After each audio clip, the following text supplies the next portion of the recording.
you a fan of pop culture? Are you up on game? Do you know the vibes? If not, the Baller Alert Show podcast is here for you. Keeping you in the know with the latest of your favorite celebrities, current events, and providing free games to listeners in need, okay? It's your lifestyle specialist, Kenny Burns. With your favorite Ethiopian Sue Solo. And the kid Ferrari Simmons. Now make sure you check us out on our brand new podcast. The Baller Alert Show podcast. Available now on the iHeartRadio app. On Apple Podcasts. Or wherever you get your podcast. All right, glad you're with us. We're waiting, hopefully, want to see what happens with the judge in the Flynn sentencing case. There was a 3 p.m. deadline Eastern time. It's now 3:06 Eastern that the special counsel needed to hand over all the relevant 302 information as it relates, interview information as it relates to General Flynn.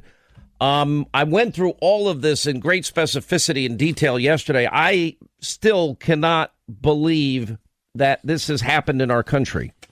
The judge in this case is a guy by the name of Emmet Sullivan, and he was the one that presided over the appeal and overturn in the Ted Stevens corruption case. Ted Stevens, if you don't remember, convicted on 8 counts when he was as a senator, also running for re-election, lost his re-election, but in every one of those charges, it was overthrown. And this judge got so mad and so angry. New York Times described it this way: Emmet Sullivan speaking in a slow, deliberate manner that failed to conceal his anger, saying that in the 25 years he's been on the bench, he had, quote, never seen mishandling and misconduct like what I have seen by the Justice Department prosecutors who tried the Stevens case. They write he did a Judge Sullivan's lacerating 14-minute speech focusing on disclosures that prosecutors had improperly withheld evidence in the case, virtually guaranteeing reverberations beyond the dismissal of the verdict in the case of Senator Stevens. And that, by the way, Stevens lost his whole career over it, so he was not guilty. And this is what I keep saying. Andrew Weissman has this history. We've talked to author of the book License to Lie, Sidney Powell, many times. It's a must-read book when you think that it can't happen in America. It can happen in America, and the history of tampering with FBI 302s. And I thought the Federalist made a very strong case that I really make sense that, well, there had to be an earlier 302 because both Strzok and Page allude to it in their text messages, and Comey alluded to reading it before he was fired in May. But yet the official one on the record, well, that would be the 302 from August, but Flynn was interviewed the first week of the Trump presidency on January 24th. So, I mean, this is going to be fascinating. I don't know why. I can see this judge, maybe I'm wrong, throwing the whole thing out, the plea, everything, and saying it's over based on misconduct. And I wonder if he will do what he did the last time. Last time he ordered, literally, a special investigation into the prosecutors, which is almost unheard of. And, you know, he talked about, he actually named, the judge named a federal district court by Bill Clinton. Anyway, he talked about the troubling tendency he had among prosecutors to stretch the boundaries of ethics restrictions, concealing evidence to win cases. You know, it is a danger that you see with prosecutors that it becomes a game of winning and losing to them instead of what's right and what's wrong and what's just and what's not just. You know, that we throw around the term prosecutorial discretion all the time, but, you know, it really does mean something, because I do think if that's your job day in and day out, maybe you become cynical because you're dealing with a lot of bad people and you think everybody's lying and you think everybody's corrupt, but sometimes there are good people that get caught up in bad situations that they're not guilty of. And wanting to weed them out and find the truth ought to be the goal, not about winning and not about losing. What's interesting, Kimberly Strassel had a great piece out noting on this all today about Judge Emmet Sullivan demanding that Robert Mueller produce these key documents to justify his indictment of General Flynn. Now, the problem here, too, is you got to remember, none of the FBI agents thought that General Flynn had lied, including Strzok, including McCabe, and including Comey. And the bizarre part of this is the statement that Comey had made. Let's go back and play this statement that we have. This is James Comey admitting, well, I wouldn't have tried to pull off this interview in the Bush administration or the Obama administration, but I saw an opening and I took it. But so that before the agents actually went in, there was a call with Andrew McCabe, the deputy FBI director, and he's telling General Flynn, oh, you don't need a lawyer. And they're going in a relaxed manner to see, well, what's General Flynn's mood? The problem is they already had illegal surveillance, unmasking in this particular case, and raw intelligence. They had basically a printout of the conversation that General Flynn had with his soon-to-be Russian counterpart. And anything that he said that maybe didn't match perfectly, meaning his recollection with what was on the transcript, they were going to nail him for lying to the FBI. But the question is, well, that never happened. Anyway, here's what Comey said, which I think should blow everybody away. You look at this White House now, and it's hard to imagine two FBI agents ending up in the same room. How did that happen? I sent them.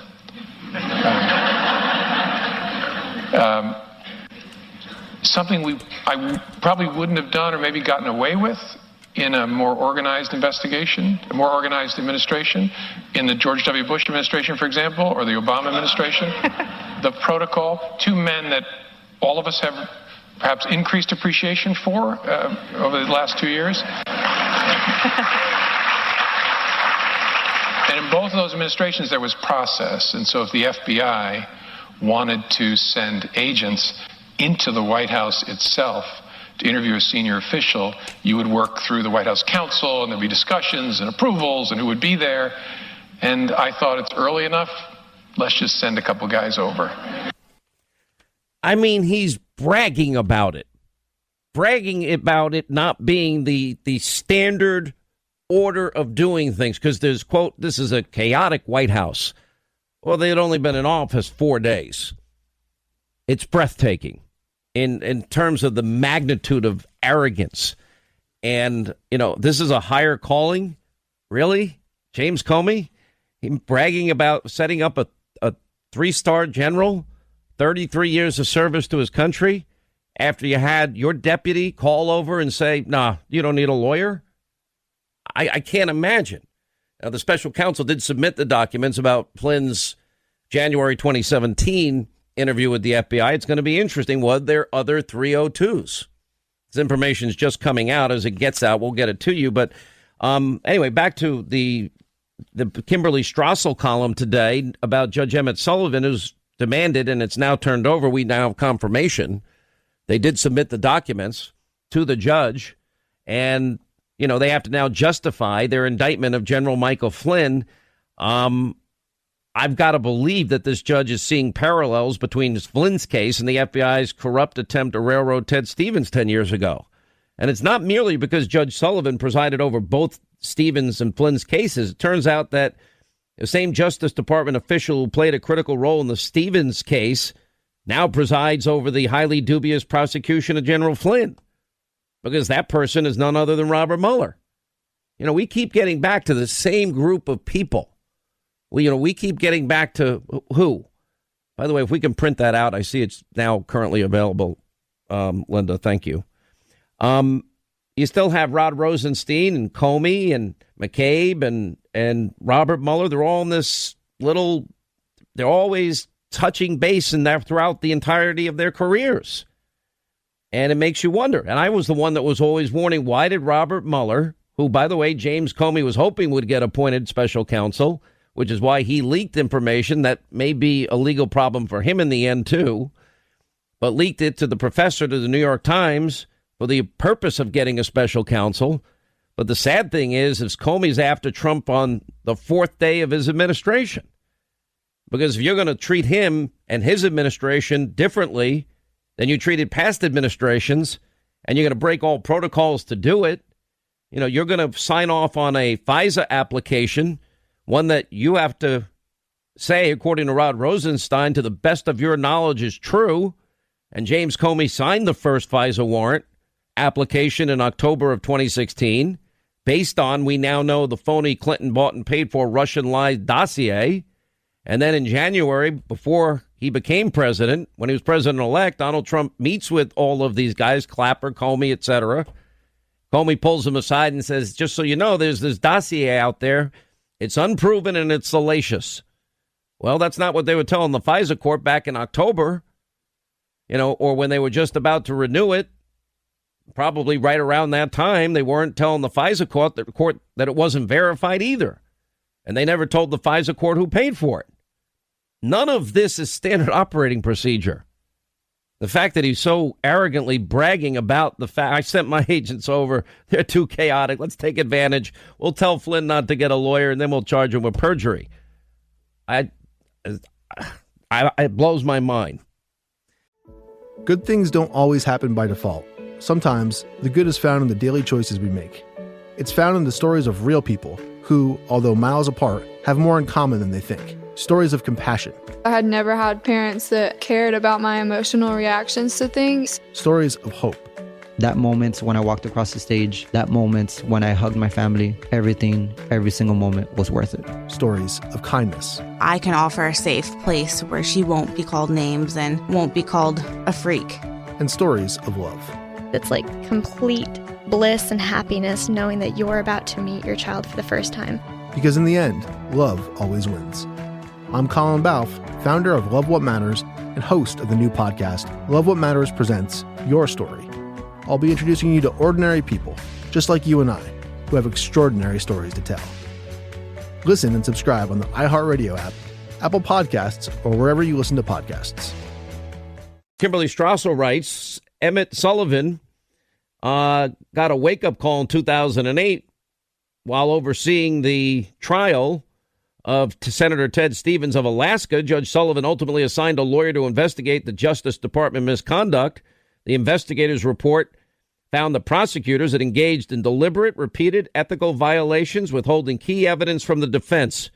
It also excoriated the FBI for failing to write up 302s for omitting key facts from those it did write. The head of the FBI at the time was Robert Mueller. And Judge Sullivan since has made it his practice to begin every case with a Brady order, which reminds prosecutors of their constitutional obligation to provide the defense with any exculpatory evidence. And on December 12, 2017, days after being assigned the Flynn case, Judge Sullivan issued that order, instructing Mueller's team to turn over any evidence in its possession that is favorable to the defendant and material either to defendant's guilt or punishment. And had any other judge drawn that case, we likely would never have seen the details of the FBI's behavior. So it's clear something has this judge on high alert here. And he's seeing the obvious parallels, I think, and Kimberly Strassel clearly agrees in her piece, to the Stevens case. Because the media was predicting a quick ruling in the Flynn case. Now Judge Sullivan, with his new orders, is demanding to see for himself the McCabe memo and the Flynn 302, and ordering the special counsel to hand over today the other documents. They've since been handed over. Special counsel, says defendant's cooperation, military service justify a sentence at the low end of the guideline range. Anyway, judges have the ability to reject plea deals. They can require a prosecutor to make a case at a trial. Criminal justice system isn't only about holding defendants accountable. Trials also provide oversight of investigators and their tactics. Judges are not obliged to follow prosecutors' sentencing recommendations. No one knows what Judge Sullivan's going to do here, but his reputation is no-nonsense, straight shooter, advocate for government transparency. And my gut is telling me that this is not going to break the way Mueller thinks it's going to break. So we'll see. Hey, young world, the world is yours. The Ball Alert Show podcast is a new podcast with a fresh perspective on pop culture happenings. The NFL, you're not just going to tear the NFL down in one sitting. And let's talk about this. They're all 80. Every owner is 70. They're on the way out. Comment creeping on social media. People are like, okay, Aisha Curry's like a little corny or whatever it is they think, right? So now it's like anything that she does, oh, she didn't do the Millie Rock right. Oh, she didn't explain City and Right. Hot Girl Summer right. Oh, she like damn, like it's y'all are alive. Baller Man. My man is in jail and I started to like someone else. I know it's not right, but I really can't fake what I'm feeling. What should I do? And we even cover world news. It's your lifestyle specialist, Kenny Burns. With your favorite Ethiopian Sue Solo. And the kid, Ferrari Simmons. Make sure you check us out on our brand new podcast, The Baller Alert Show Podcast. Available now on the iHeartRadio app, on Apple Podcasts, or wherever you get your podcasts. Well, we're fighting all the subpoenas. Look, these aren't like impartial people. The Democrats are trying to win 2020. They're not going to win with the people that I see, and they're not going to win against me. The only way they can maybe luck out, and I don't think that's going to happen, it might make it even the opposite. That's what a lot of people are saying. The only way they can luck out is by constantly going after me on nonsense. But they should be really focused on legislation, not the things that have been... This has been litigated, just so you understand. This has been litigated for the last 2 years, almost since I got into office. Now, if you want to litigate, go after the DNC, Crooked Hillary, the dirty cops, all of these things. That's what should be litigated, because that was a rigged system. And I am breaking down the swamp. If you look at what's happening, they're getting caught, they're getting fired. Who knows what's going to happen from now on, but I hope it's very strong. But if you look at drain the swamp, I am draining the swamp. Thank you very much. All right, that was the president earlier today. Hour 2, Sean Hannity Show, 800-941-SEAN, toll-free telephone number. You want to be a part of the program. President, the most cooperative of any investigation ever going on in a modern-day presidency. And by the way, that includes Barack Obama. That includes the Clintons. That includes George W. Bush's administration. They all exerted executive privilege. This president, none. Not once. Nobody, I could not believe the idea that the White House General Counsel, Don McGahn, spent 30 hours with Mueller. He seems to think that he's the one that saved the republic. Not exactly. If Donald Trump had it even within his authority to fire Mueller under Article 2 of the Constitution, he could have fired him. Just because you're complaining about a witch hunt, that's not obstruction. Just because you're complaining about Rod Rosenstein, and it's a witch hunt, that's not obstruction. None of it. So now that we have look at what the Democrats are moving in 1,000 different directions. Because they can't accept now the fourth definitive investigation that says no Trump-Russia collusion. First, the FBI 9-month investigation, even Strzok and Page said, nope, we had nothing. No, they're there. Then, of course, we have the House Intel Committee, their investigation. Nope, nothing. Then we have the bipartisan Senate Committee. Nope, nothing. Now the Mueller report can't be any more clear on any of these issues. Well, then let's weaponize the IRS for no real reason at all, except that let's go after his taxes. That'll help. We'll get him there.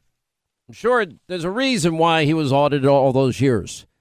Anyway, so now they want to impeach the IRS commissioner for not turning over Trump's taxes. Elijah Cummings wants to hold stonewalling White House witnesses in contempt on the same issue. Nadler wants to jail Trump officials who won't comply with his subpoenas. Why are they going to pay for the attorneys in D.C. $1,000 an hour for a decent attorney? Maybe $800 if you're lucky, $600 if they give you a cut rate. But these people have all been interviewed. Maxine Waters claims America's clamoring for impeachment. No. Now, Lindsey Graham is going to join us at the bottom of the half hour. He's going to be telling us where his investigation is going to be going. And also, he believes there's going to be a Democratic Party stampede to impeach the president. Anyway, here to sort through all the legal issues on all of this, we have Alan Dershowitz, who professor at Harvard, and he contributed an introduction to Skyhorse Publishing's edition of the Mueller report. Greg Jarrett, his bestseller, The Russia Hoax. All right, I want to ask you both. Here's where I think we've got to go in this. We now have evidence that Hillary's investigation was rigged from the beginning. Even Strzok and Page recognized such. 18 U.S.C. 793, the Espionage Act is clear. That's the underlying crime. The intent to take subpoenaed emails, delete 33,000 of them, bleach bit your hard drive, eliminate the evidence, beat up your devices, remove SIM cards. That would be an intent to obstruct. I think we got to make that one bucket. Number two, we got to get into the whole FISA abuse. The Inspector General will weigh in on that. Was there fraud committed to obtain warrants to spy on the Trump campaign? We also have to get into the spying of the Trump campaign, Stefan Halper, who enlisted him, etc. Then we need to get into the whole issue of why did we have a 350% increase in unmasking American citizens in 2016. That's an important bucket. Then we've got to get the release of the FISA warrants, gang of 8 information, 302s, as we've been telling you, 5 buckets there. Then we've got to get into the question of, okay, those people that tried to undo an election and bludgeon a president, when did they know that there was no collusion? And why didn't they investigate Hillary's dirty dossier, which the New York Times suggests this week could have been all disinformation to create chaos from the beginning? We'll start with you, Professor Dershowitz. Where do we go next? Well, I think the most important thing is the way in which the FISA court was misled. We now know for certain that the information provided to the FISA court in the ex parte application was incomplete. It was not the whole truth. It was a half-truth. And a half-truth is a lie.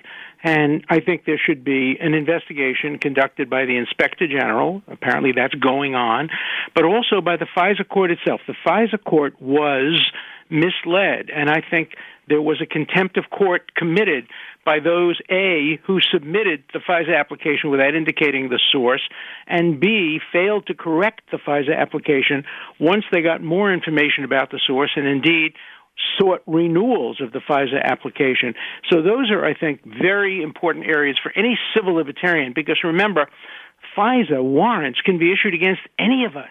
And if it can be done without any consequence based on misleading and incomplete information, then we're all victims. And so I think you start with anything that involves every American potentially a victim of a violation of civil liberties.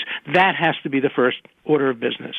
Do you think the president is right, before I get to Greg, Professor, the president is right saying, you know what, you've had your 4 investigations, we're going to fight everything now? He never used executive privilege. He could have prevented people from talking to Mueller. He could have fired Mueller. By the way, I think you'll even agree he could have done so legally under his authority under Article 2. Without a doubt. And in the introduction to my book, I go through the whole obstruction of justice argument presented by Mueller. Mueller turns out to be dead wrong on the law. He has some idea that if, in fact, the president had decided to fire Mueller, indeed, firing Comey, he thinks could be an obstruction of justice. He just has the law wrong. By the way, on the Amazon reviews, everybody's ganging up on me. All the anti-Trump people are writing terrible reviews saying I never should have been allowed to do the introduction to the book because I'm objective and honest and nonpartisan. So I urge any of you who read my introduction and who think differently, write a review saying my introduction is objective, it's nonpartisan. I end by saying I would have written the same review, the same introduction, if the shoe had been on the other foot. If Hillary Clinton had been impeached improperly or been subject to an investigation improperly, I would have been defending her as well. I am not defending Trump on a partisan basis. I'm defending civil liberties and constitutional rights. Greg Jarrett.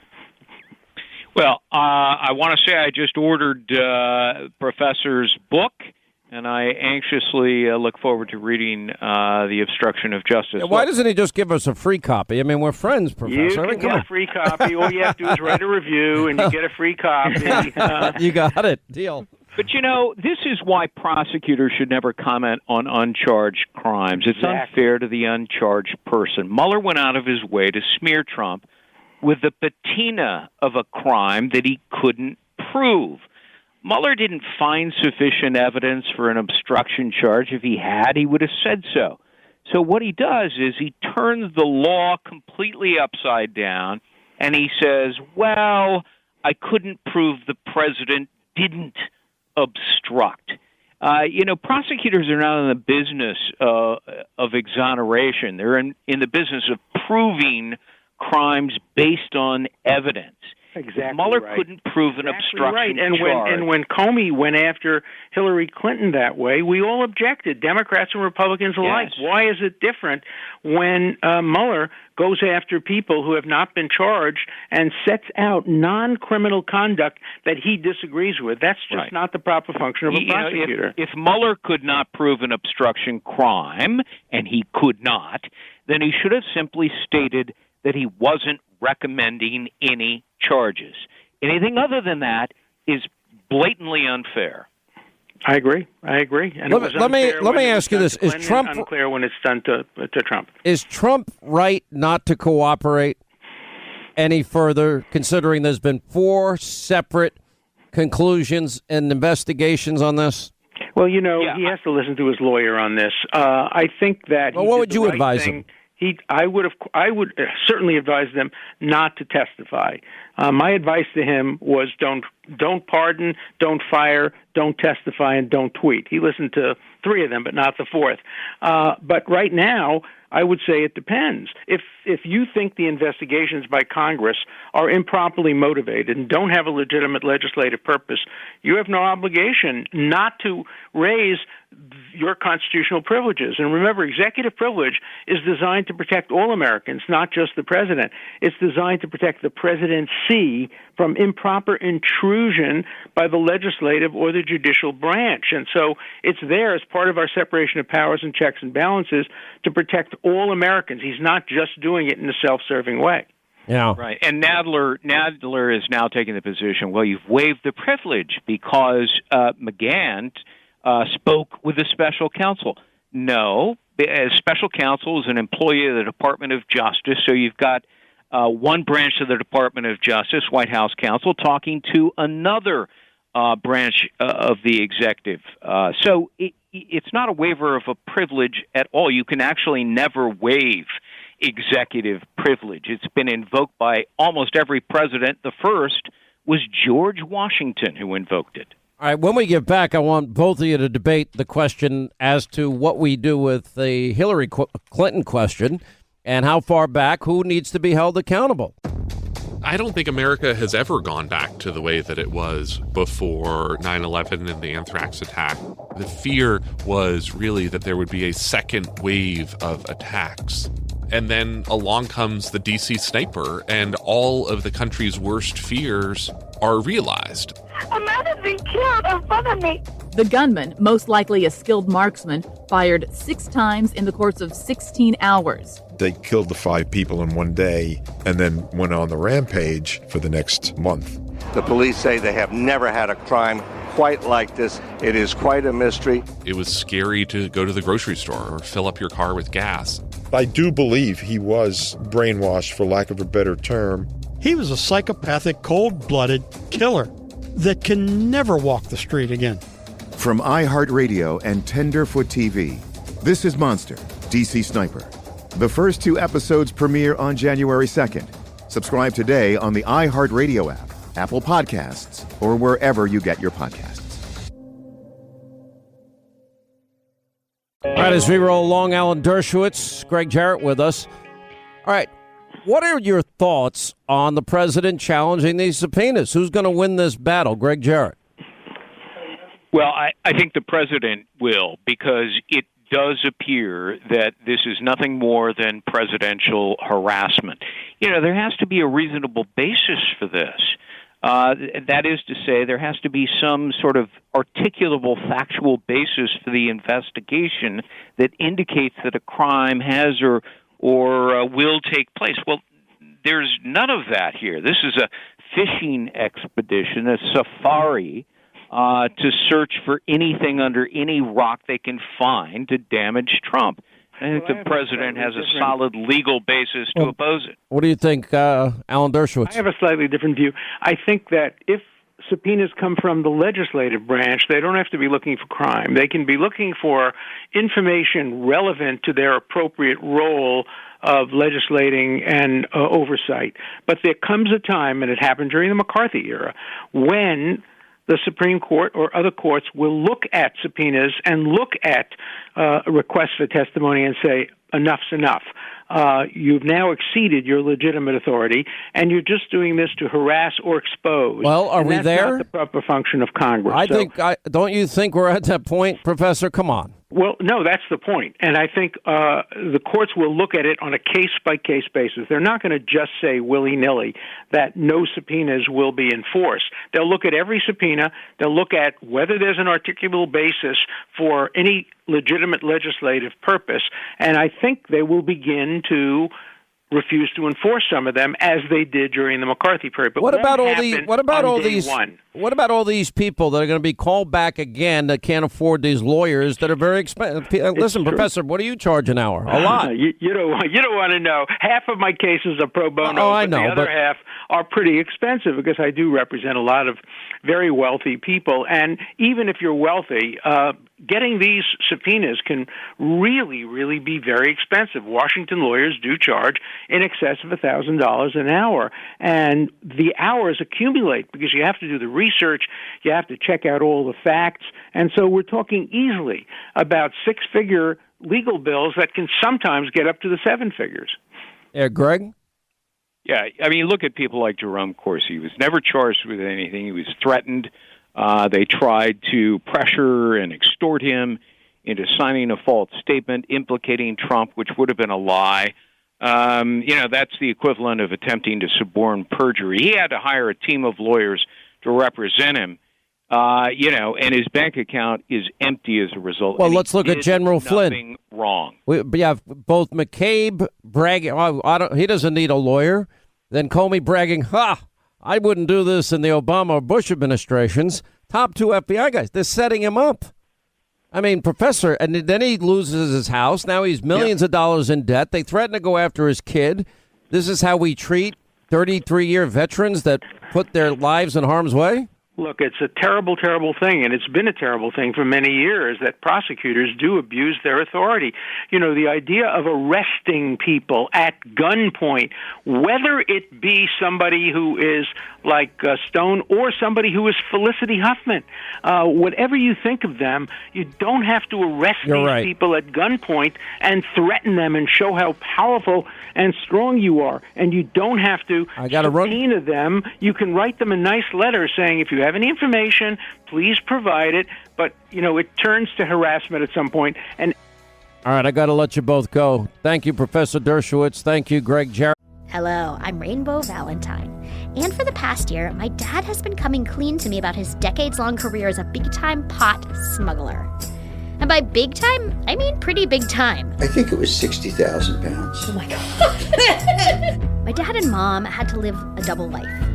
One is active school board members, doting parents to 3 kids, and the other is outlaws. Like, my parents had a secret room. Like in the movies. It was, there's a real secret room where you took out a book and you took out a screwdriver. My dad wasn't the most organized criminal. He once lost $500,000 buried in the backyard. And he smuggled during the war on drugs. We're going to find out how my dad was a pot smuggler for 22 years. And at what cost. I'm Rainbow Valentine. For iHeartRadio and School of Humans, this is Disorganized Crime, Smuggler's Daughter. Listen to Disorganized Crime, Smuggler's Daughter on the iHeartRadio app, Apple Podcasts, or wherever you get your podcasts. All right, glad you're with us. Happy Friday, happy Passover, happy Good Friday, Holy Saturday, and happy Easter Sunday. We have so much, all of us, to be thankful for. The greatest, freest, best country God has ever given man, a country that has accumulated more power than any other country in the history of mankind, and abused it less, and advanced the human condition all over the world more. The United States of America. There's one blessing. That's why all of this that we've been dealing with, all that is about to come, is so important. We've never been a perfect country, no. But in their wisdom, our framers, our founders, they created a system of governance. And remember, government in its best state is but a necessary evil, and its worst state an intolerable one. That was Thomas Paine. He also said, were the guides and dictates of conscience irresistibly obeyed, conscience meaning defined as God telling us right and wrong in our hearts, and we all are failures in that respect, there would be no need for government. But that not being the case, we've got the best system. And it keeps getting threatened by very powerful people.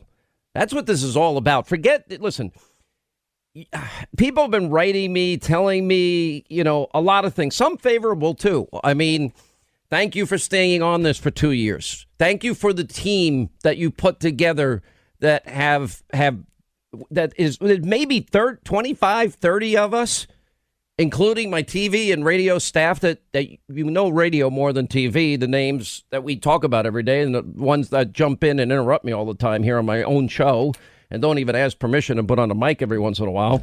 But I'm just teasing. But there's maybe 25 or 30 of us. The rest of the corrupt media, they were in unison in what is the biggest lie ever told, groupthink lie. And it was a coordination with a Democratic Party apparatus, if you will, or apparatchik, whatever you prefer, and a media that is compliant and in unison with their message and has a political agenda. And they share one common trait, a psychotic rage and hatred of all things Donald Trump. That means Donald Trump, all his family, all that he stands for, anybody that likes him. Remember, we're the smelly Walmart people. Those of us that like Trump, we're the ones that, I can smell them. Those Walmart, they get smelly Walmart Trump voters. We are, in their private moments, we're looked down on. The people who are the people that really make this country great? It's we the people. It doesn't matter what you do for a living. Everybody I know gets up out of bed. They serve other people, and in the process, they get to make some money so that they can buy a house and a car or get an apartment or whatever you're doing. Every business is either you're producing goods or services for other people, like a mailman. I love my mailman. I love my UPS driver. I love my FedEx driver. I get to know these guys. They're great guys. And every day they got to work their ass off. They're like being monitored and GPSed around their route every day. And God forbid they stop for lunch 10 seconds longer than they should. They get in trouble. It's ridiculous. And if you go to a restaurant, think of all the people that are behind the scenes to get that meal to you and your family or friends or whoever you happen to be hanging out with. I mean, first you got the cooks, you got the waiter, you got the busboys, you got the bartenders, you got, all these people serving you. But then you hopefully leave them a good tip and they get paid for what they do, and you have a great meal and you have a good time, and the good restaurants will stay in business and the bad ones will go out of business. But that's what life is. And it's just when you see that 99.999% of the media went hook, line, and sinker into lying daily with anonymous sources, breathless hysteria, hyperventilating, fake news, conspiracy TV, and the noise continues. It's not like they're going out there today or yesterday and saying, wow, every time we said Russia, Russia, Russia, Russia, Russia, Trump, Trump, collusion. You might think at some point they say, we might have gotten this all wrong. We might, let's talk about the Steele dossier. What they have done here is irreparable harm to the country and to themselves. Their inability to retract, to apologize, to their inability of any self-reflection or introspection. I was raised Catholic, so I was talking about Catholic. I feel guilty over everything. If I have bad thoughts, I feel guilty. And, it's just one of those things. But I've never looked at that guilt as necessarily a bad thing, because often it informs me that maybe I'm wrong. The hardest words for people to say is, I'm wrong, I'm sorry. And that's a big part of life. You listened to every true crime podcast, lost days on the Zodiac Killer subreddit, and Googled so many serial killers you're probably on some watch list. By now you consider yourself a seasoned detective. There's just one thing missing. You've never been given a case to crack. Enter Solve, the world's first interactive murder mystery podcast that puts you at the center of the investigation. Each week on Solve, you'll be assigned a new case based on real true crimes that will test your skills as a detective. You'll interrogate new suspects, piece together evidence, and scour distinct crime scenes to track down murderers hiding in plain sight. Your cases are waiting for you. Solve is available now on the iHeartRadio app, Apple Podcasts, or wherever you get your podcasts. One crime, 4 suspects. Can you solve it? But we're imperfect people. That's just who we are.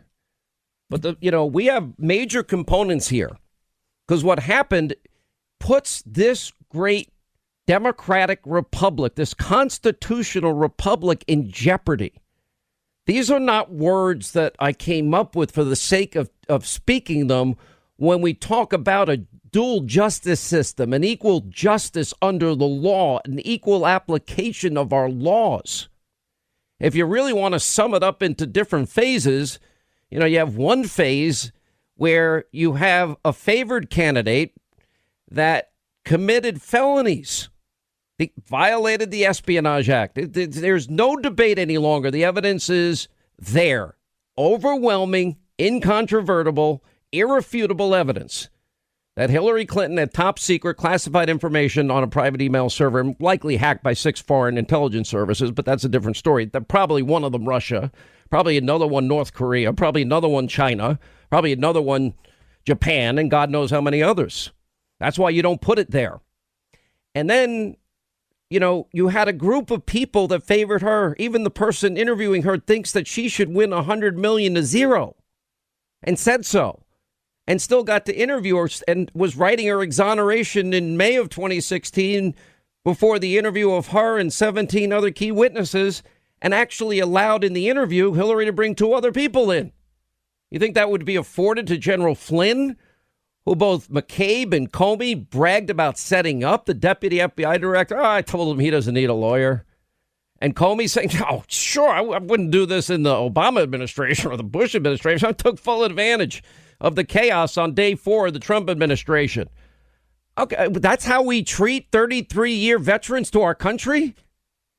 And then create a perjury trap? And then even after they find out, the FBI agent still didn't think he lied. But because he has no more money, because he worked for the military, not in the private sector where he'd make a lot more money.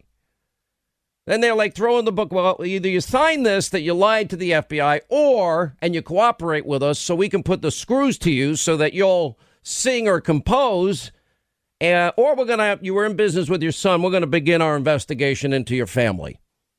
What father and husband's not going to say, screw it, just dive on the sword, I'll go to jail. I'm not going to let that happen to my family. And now he's millions of dollars in debt, and he's still facing sentencing. But the 3 components are what they are. You've got a rigged investigation by biased people that abuse their power.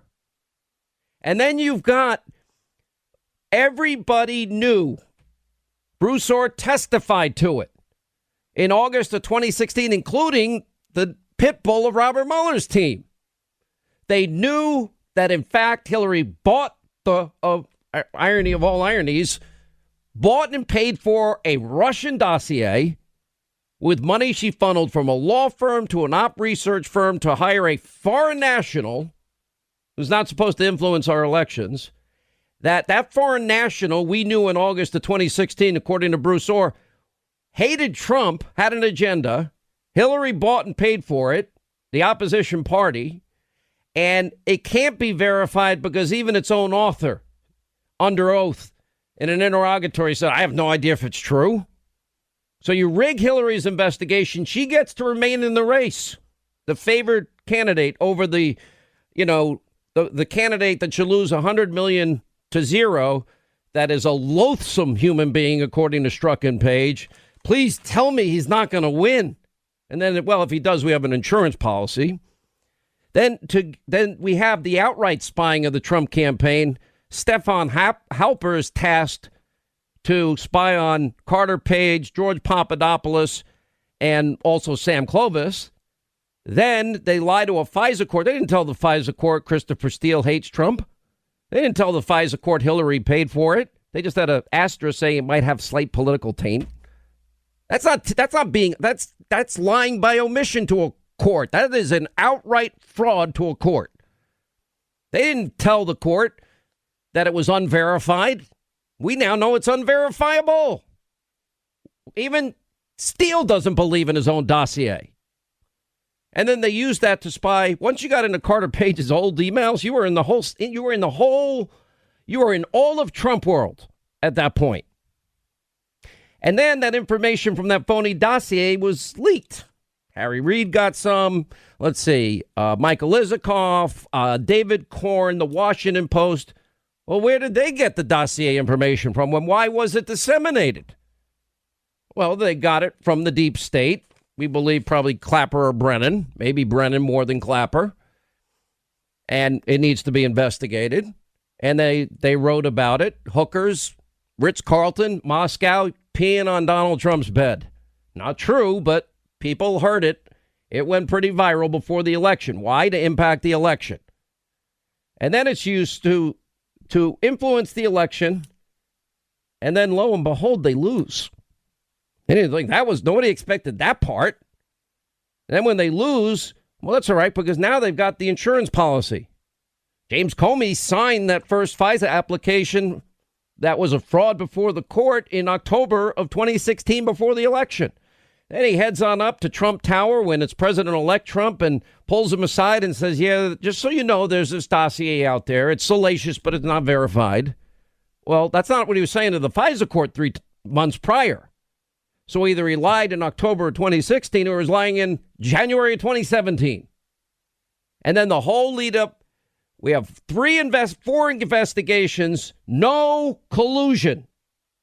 You know, how many more times do I need to read from the Mueller report before it is etched in the brain of these fake news, lying conspiracy theorists in the media that the investigation did not establish members of the Trump campaign conspired or coordinated with the Russian government in its election interference activities?